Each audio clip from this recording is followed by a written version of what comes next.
Hey guys, Louis Allen here. So I wanted to do a quick video on how I approach soloing on guitar.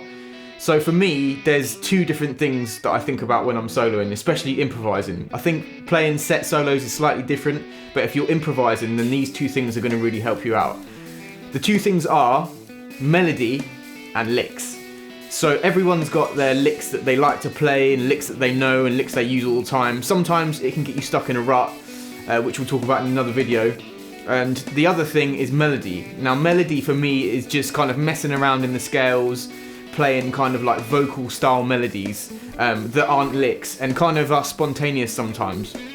So what I'm going to do is I'm going to show you a quick piece of music that I've improvised over with some melody and licks, and there's a little description at the bottom that says whether it's a melody and a lick. The licks are set patterns that I know and use quite a lot. The melodies are kind of just off the top of my head, and I try to intertwine them as much as possible.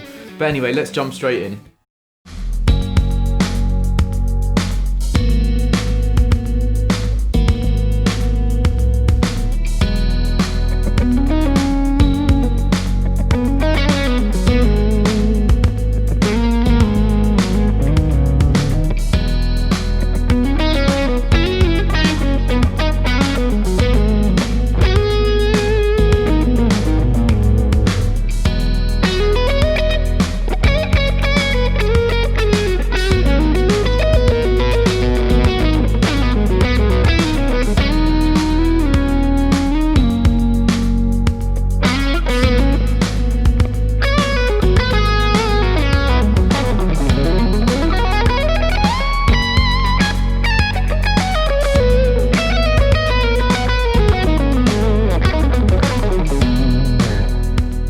So that was the little music piece that I wanted to show you guys with some improvising on. So you'll notice there were licks and there were melodies. I'm going to show you a few of the melodies and I'm going to show you a few of the licks as well. I think mainly you want to come up with your own melodies with this one really, just so that it's kind of second nature, so that my melodies don't become your licks, if that makes sense.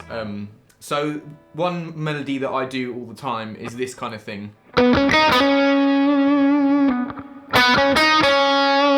So if we're in A flat minor, and I'll mainly base myself in the pentatonic scale and then maybe add a few notes here or there.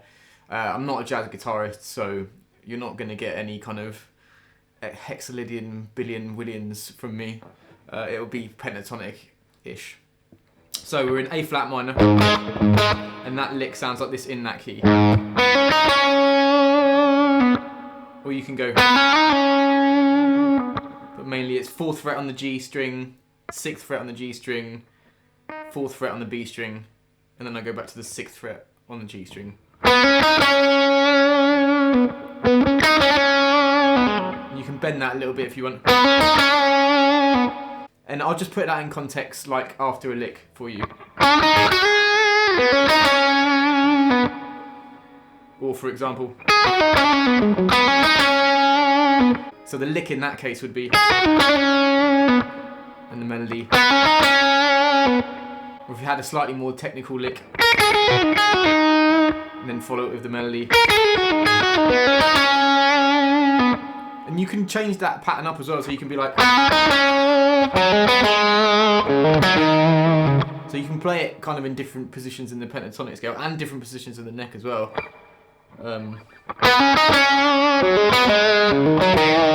And again, mix that in and around with the licks that you play and know really well. Another melody that I play a lot and that was in that video is this. Again, similar kind of notes, similar kind of vocal expression in the lick. So if we play it up there, it would be the 7th fret on the B string to the 9th fret on the B string, and then 7th fret to the 9th fret on the high E, but you slide from the 9th to the 11th fret on the high E. And I hit it twice just because it sounds cool.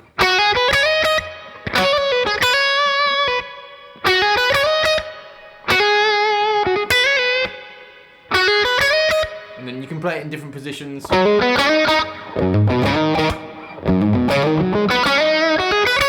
And again, these melodies will probably become licks for you. at some point once they get stuck in your head. But it's almost become a run there.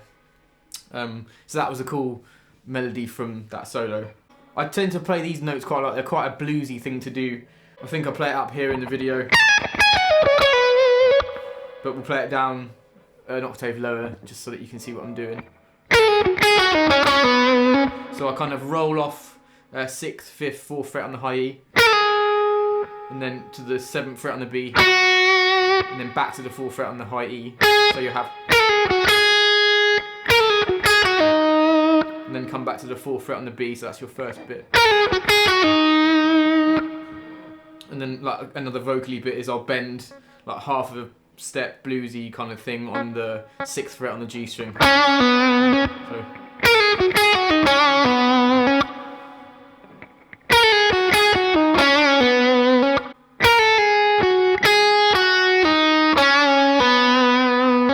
Another one of my favourite melodies is this kind of thing. So if you're on that key. So what you do there is you go from the 4th fret to the 6th fret on the A string, and then 4th fret on the D string, and then what you do is you slide from the 6th fret to the 8th fret on the D string, and then you just trill up to the 9th fret and then back to the 8th fret, and end on the root note, which is the 6th fret on the D. So.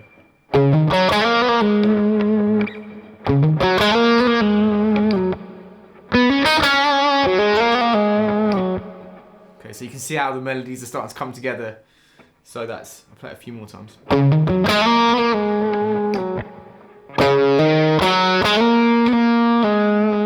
And again, it can be just the tiniest little trill on that 8th to 9th fret on the D.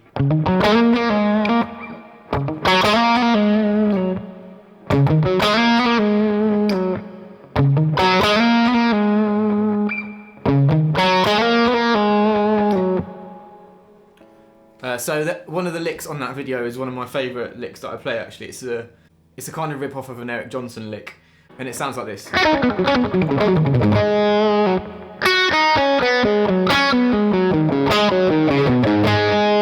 So it's a triplet feel to it. So if you were going to play that after a melody. Okay, so I'll slow that down. I'll tell you what the frets are first. So it's 7th fret to 4th fret. And again, I'm picking all this as well. I mean, you can hammer off if you want. But I think the sound of it is better when you pick it. So it's 7th fret to 4th fret on the B string. Then it's 6th fret to 4th fret on the G. Then 6th fret to 4th fret on the D. And then you go back to the G string, 6th fret to 4th fret to the D string, 6th fret, 4th fret, A string, 6th fret, 4th fret. And then you go back to the D, 6th fret, 4th fret, A string, 6th fret, 4th fret. And then the low E, 7th fret to the 4th fret. So basically you're repeating yourself. So you're going down 3,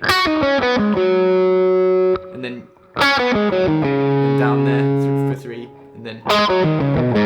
So you're skipping up a string each time and playing the same pattern basically. And you can start on the high E for that as well if you want.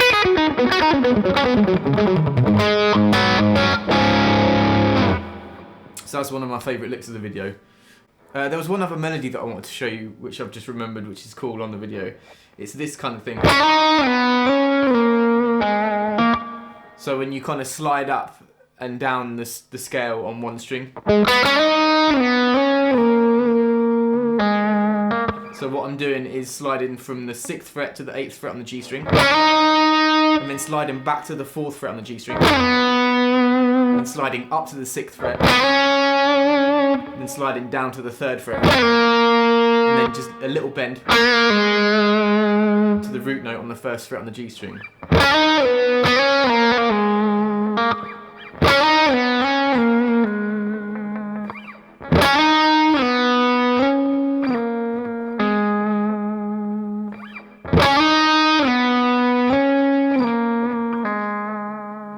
Well, that was my little video on how I approach soloing. Again, I'm sure tons of people have different ways that they approach soloing, which are all valid. That's just the way that I look at things, really. I really hope you enjoyed the video. If you did enjoy the video, please subscribe to my channel and like the video. It really means a lot. I'm trying to build up my YouTube presence at the moment, so every single subscriber really counts for me at the moment. And again, I appreciate you watching the video. I'm going to do some more videos on phrasing and approach to solos. There'll be a couple of other licks that I'll transcribe from the video that was in this. I can provide the tab if you want it. Also, the backing tracks are available. If you just hit me up on the email address in the About section of my YouTube channel, it'll be in there. Also, all the guitar sounds that I use in all my videos are from the amazing Line 6 Helix, and they're all actually downloadable from the Helix Marketplace. If you just search Lewis Allen in the Marketplace, you'll find me. If not, the link is in my bio section of the YouTube channel as well. But again, thanks for watching, and I'll catch you guys on the next video, hopefully.